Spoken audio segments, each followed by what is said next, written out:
welcome back to my vlog. Okay, so itong video na to, i-upload ko to sa FB page at sa aking YouTube channel. Okay, so importante po itong video na to since nakagawa na rin po ako regarding po sa topic na to. Nakagawa na po ako sa YouTube channel ko. And then, ang dami pong mga nagre-request sa akin regarding po ito sa piyaw. Okay, so bibilisan ko lang po ito.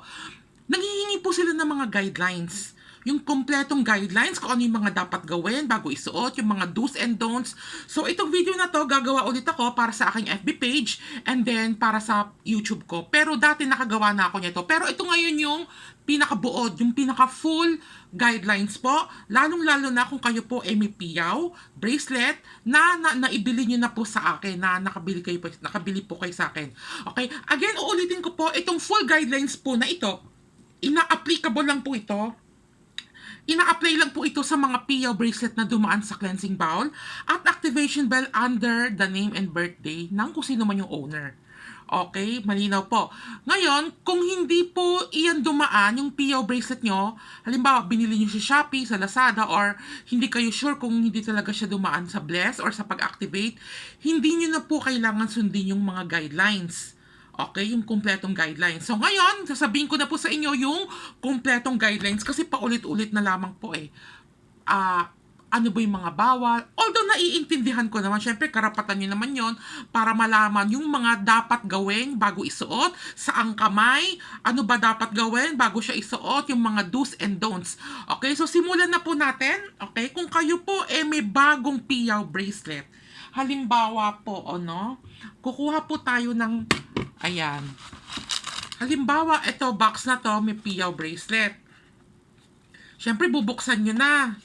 Ayan, bagong-bago. Halimbawa, sabihin natin, piyaw bracelet po ito. O, halimbawa, ito. Sasampulan ko lang po para at least malinaw po sa inyo. Ayan, bubuksan nyo na sa box.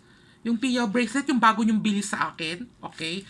So, bago po ito isuot, meron po mga konting ritual lamang po, pero napaka-konti lamang po ito. Okay? Ang gagawin nyo na lamang po is ganito po, bago nyo po siya isuot. Okay? So, mag-wish po kayo dito sa piyaw na to, sa piyaw bracelet na to. Okay? So, habang nag-wish kayo, hihimas-himasin nyo po yan. Yung piyaw or yung bracelet. Lalo na itong piyaw. Hihimas-himasin nyo and then make a wish. Kahit ilang wish, okay lang. Gagawin nyo po ito sa tahimik na lugar, walang maingay, yung very solemn para mas maging effective po. Sana malinaw po, no? Hihimas-himasin nyo po itong bracelet na itong bagong bili. Lalo na pag bumili kayo sa akin, dumaan po yan sa cleansing bowl at activation bell. Kaya nga hinihingi ko po yung mga pangalan nyo at birthday po ninyo para sa ritual po ng cleansing.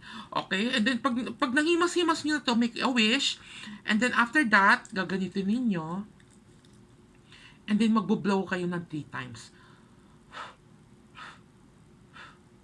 Okay? And then after that, pwede nyo na siyang isuot. Saan isusuot? Sa dominant hand. Kung saan po kayo nagsusulat ng mga importanteng papeles, doon nyo po ilalagay, isusuot. Okay? Pero kung marami na kayong piyaw, meron na kayong more than higit isa, or meron na kayong 2 piyaw na bracelet, pwede naman po sa magkabilaan. Pero kung bukod tanging iisang bracelet, piyaw bracelet, nag-iisang piyaw bracelet lamang po merong sa'yo, sa dominant hand po, kung saan po kayo nagsusulat. And then, pag suot nyo po, ang ulo po ng piyaw, ito po yung bunganga ng piyaw, ito po yung ilong niya, yung sungay niya, nakaharap palabas. Nakaharap palabas, bawal po ito puwitan niya. Kailangan yung puwet niya nakaharap dito. Kailangan yung ulo nakaharap palabas para nag-gather siya ng mga positive energy. Okay? Ngayon, kung dito naman po yung dominant hand ninyo, dito niyo siya isusuot. Kasi di ba yung iba sa ating kaliwete, kung dito kayo nagsusulat ng mga importanteng papeles, dito niyo po siya isusuot.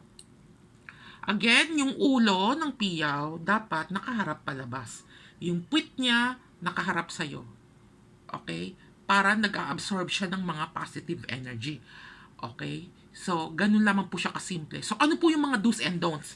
Ito, babanggitin ko din po yung pinaka-importante na mga do's and don'ts regarding po sa mga bagong biling piyaw or sa mga piyaw na nabili nyo na at dumaan sa ritual ng pag-activate. using the cleansing bowl and activation bell. Pero, again, uulitin ko, kung hindi yan dumaan sa ritual, kung hindi yan dumaan sa cleansing bowl and activation bell, hindi nyo na po kailangan panoorin tong video na to. Hindi nyo na kailangan sundin itong mga guidelines ko kasi once and for all, yung mga hindi po dumaan sa ritual ng pag-activate, yung mga piyaw ninyo, using the cleansing bowl and activation bell, it's useless. Wala po itong bisa. Okay? Pero kung dumaan po sa Chinese temple, kung nai-ritual naman po ito sa Chinese temple, kung saan nyo po nabili yan, under your name and birthday, pwede po. Pwede nyo po sundin itong guidelines na to. Okay? So, ito po yung mga bawal. Number 1, bawal isuot kapag maliligo. Ulitin ko, bawal isuot kapag maliligo. Itong mga binabanggit ko na to, ito po yung mga pinaka-importante yung tatandaan, no? Number 2, bawal isuot kapag matutulog. Okay? Number 3, bawal ipahawak kahit kanino. Bawal ipahawak kahit kanino. Number 4, bawal ipasuot sa ibang tao. Okay, bawal ipasuot sa ibang tao. At higit sa lahat, number 5, bawal mabasa ng any kind of liquid substance. Lalo na yung mga chemical, yung mga alcohol, yung mga paint, basta yung mga any kind of chemical liquid substance. Halimbawa, na-aksidenteng nabasa ng ulan, nang basa ng kahit ano ba yan, punasan nyo, ang pinaka-remedyo na lang po dyan kapag aksidenteng nabasa. Siyempre, hindi naman maiiwasan nyo. Pag aksidenteng nabasa, punasan nyo lang ng punasan ng tuyong tela po. Ganun lang po siya. Malinis na tela po, hindi madumi. Okay? So, ganun lamang po siya kabilis kapag nabasa po siya. Aksidente pong nabasa. Ganun din sa taong aksidenteng nahawakan. Ay, ang ganda ng piyaw mo, pahawak nga. Pag ganyan, punasan nyo agad. Punasan nyo ng punasan.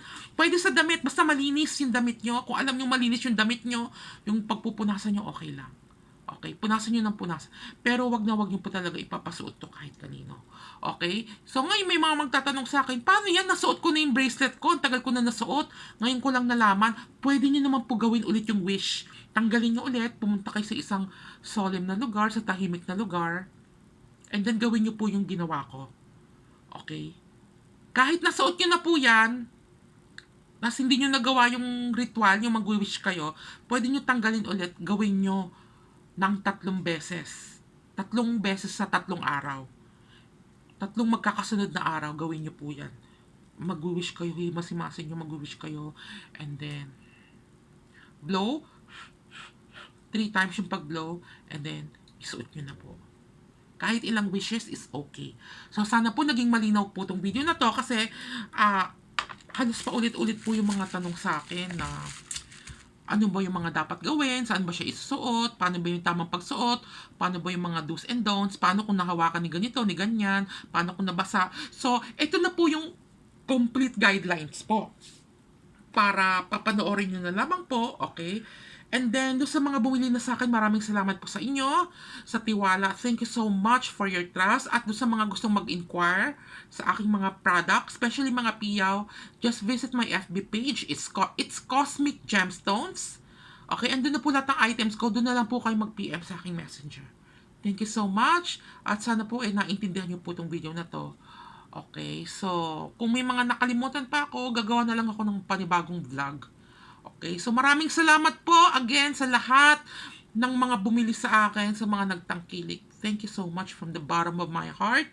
Okay, so ang dami ko pa pong piyaw, ang daming design, ang daming paparating mga iba't ibang klaseng Lucky Charms. Mag-browse na lang po kayo sa aking FB page. It's Cosmic Gemstones. And my name is Lincoln Eserio. Thank you so much and God bless. Bye.